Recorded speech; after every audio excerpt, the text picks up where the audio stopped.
لە وڵاتی ئێراندا زۆرێک لە چالاکی و فستیڤالەکان هەیە پێش ئەوەی کە ڤایرۆسی کۆرۆنا بەم شێوەیە بڵاو ببێتەوە زۆرێک لە هونەرمەندانی کورد و لە ئەو کەسانەی کە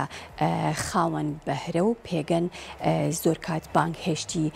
چالاکیەکانەکران بێگومان لە ئێستادا یەکێک لە فستیڤالە گرنگەکان کە یەکێکە لە چالاکیە گرنگەکان کە هەموو ساڵێک لە وڵاتی ئەسفەهان لە ئێران سازەکرێت کە ئەویش تایبەتە بە منداڵان و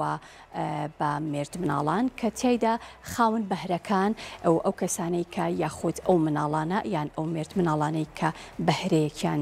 تایە ئەتوانن لە وەرکشۆپەدا کە ساڵانە ئەنجامەدرێت و ئەم ساڵ 34 هەمین خولی ئەو فستیڤالە کە فستیڤالێکی نێودەوڵەتی گەورەیە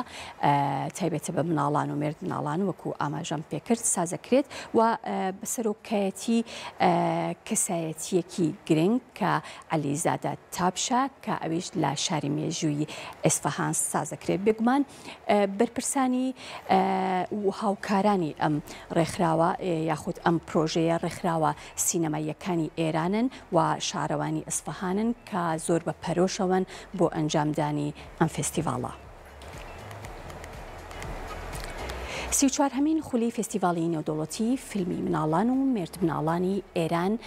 لە پاییزی ئەم ساڵ بە سەرۆکایەتی عەلیڕەزا تاپش لە شاری مێژووی ئەسفەهان بەڕێوەچێت. 34مین خولی فستیڤاڵی نێودەوڵەتی فیلمی مناڵان و مێرد مناڵانی ئێران کە بە ICFF بە بەرپرسیاری عەلیڕەزا تاپش و بە هاوکاری ڕێکخراوی سینەمایی ئێران و شارەوانی ئەسفەهان و ناوەندی سینەمایی فارابی ئێران کە لە دوو بەشی پێشبڕکێی سینەمایی ئێران بەشی پێشبڕکێی نێودەوڵەتی و چەندین بەشی دەرەوەی پێشبڕکێ لە چوارچێوەی فیلمە بڵندە سینەماییەکاندا نمایش دەکرێت. کورتە فیلمەکان فیلمی ئەنیمەیشن و کۆمەڵی وێب لە ڕۆژانی 8 تا 13 ئۆکتۆبەری 2021 لە شاری مێژووی ئەسفەهان لە وڵاتی ئێران بەڕێوەچێت.